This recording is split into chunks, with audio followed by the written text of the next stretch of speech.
कधीच नाही चुकणार तुमचे फेवरेट टीव्ही शोज झी5 सोबत, तेही एकदम फ्री। बाजी अरे अरे काय केलं रे तू हा काय केलं तुला एकदा मी भावाला भेटाय वाटलं नाही होय रे? तात्या सावरच उतरलं. अरे अरे कसा सावरू पाठीला पाठलावून आलेला सक्का भाऊ तर देव अरे एकत्र जेवलो आम्ही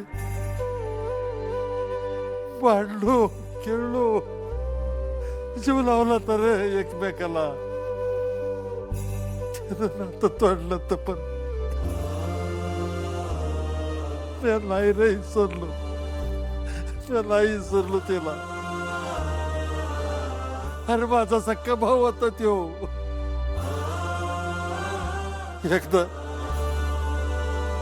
एकदा दादा म्हणून हाक मारली असती ना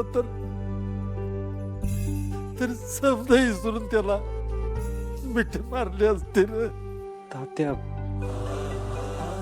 भाऊजी त्यांना तुम्हाला भेटायचं बी होत पण कुठल्या तोंडाने येणार तुम्हाला भेटायला. किती काय काय बोलून मला घेऊन गेलं होतं ते तिकडं. याची त्यांच्या जीवाला लय खंत होती बघा. तुम्हाला सांगते शेवटचा घटका मोजत होते ना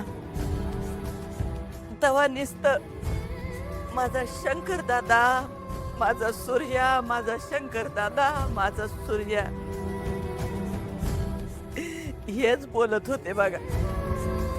मी त्यांना म्हणले बी की चला मी तुम्हाला घेऊन जाते तिकडं पण म्हणले ज्या हाताने मी ती दार बंद केल्या माझ्या दादानी जर ती दार माझ्यासाठी उघडली नाही ना तर मी जित्यापणीच मरून जाईन म्हणून. अरे अरे तुझ्यासाठी कशी रे उघडली नसती दार अरे तुझ्यासाठी या घराची दार कायम उघडी होती. भाऊजी मला म्हणले हे बघ पुष्पे मला नाही भेटता आलं माझ्या भावाला माझ्या पुतण्याला पण माझ्या या असती तिकडं गंगेला नेण्याच्या आधी आपल्या घरला घेऊन जा. माझ्या भावाला दर्शन दे माझ्या दर्शन दे. मला नाही घराचा उमरा ओलांडता आला पण ह्या माझ्या असती आपल्या उमऱ्याला लाव म्हणाले. म्हणाले शंकर दादाची माफी माग माझं चुकलं जवानीच्या जोशात काय बी बोलून गेलो तुम्हाला.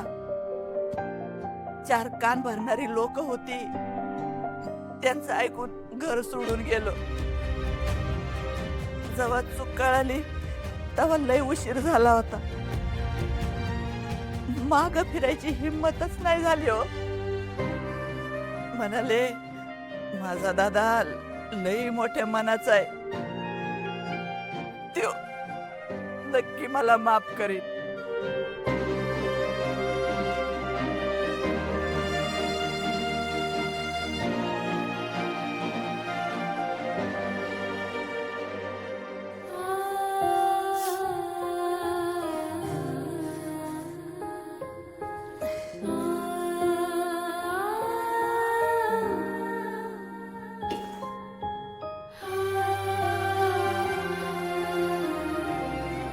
त्यांनी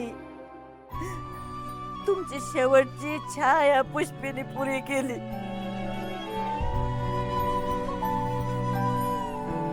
झाली ना इच्छा पूर्ण. मग एक दिवस राहा पाहुणचार घे आणि जा इथनं.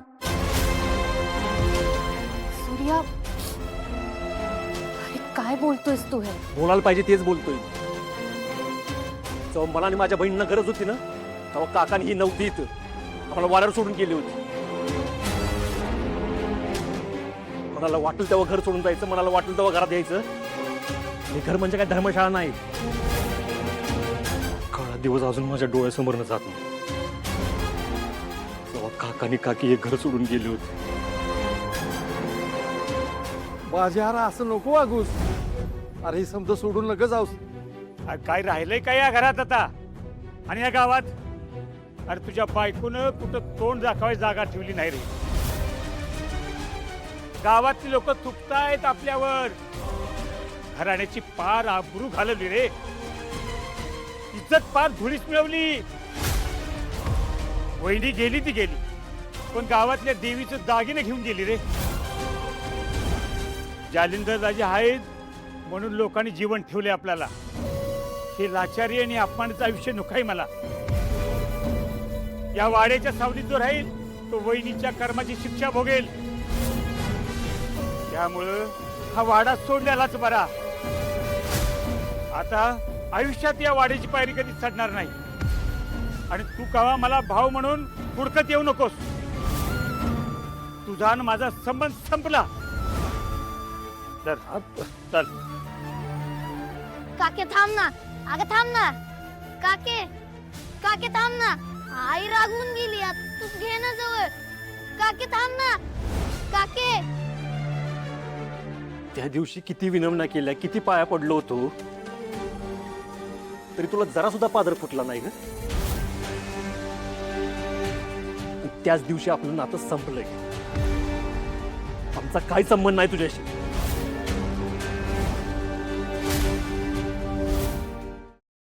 संबंध नाही म्हणून नातं तुटतं का बा? हा? आता मी नातं तोडलं होतं पण तुटलं का? आले का नाही परत इथंच? मला ना फक्त तुमचा आधार आहे. तुमच्याशिवाय कोण नाही रे. मला कोण नाहीये. आम्हाला पण तुझ्याशिवाय कोणच नव्हतं. मला वाटलं होतं माझी आई पळून गेली, पण पण तू माझी आई होशील. तुझ्यात आम्हाला आईची माया गावल. पण तू पण आम्हाला जवळ केलं नाहीस ग. गेलीच निघून.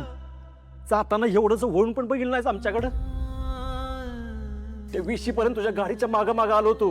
भिका मागत होतो, थांबा थांबा, जाऊ नका, थांबा. थांबलीस का? एवढी पण दया आली नाही तुला माझी. काय म्हणतेस? एकटीस तू? एकटीस? तुम्ही गेला तेव्हा मी पण एकटाच होतो.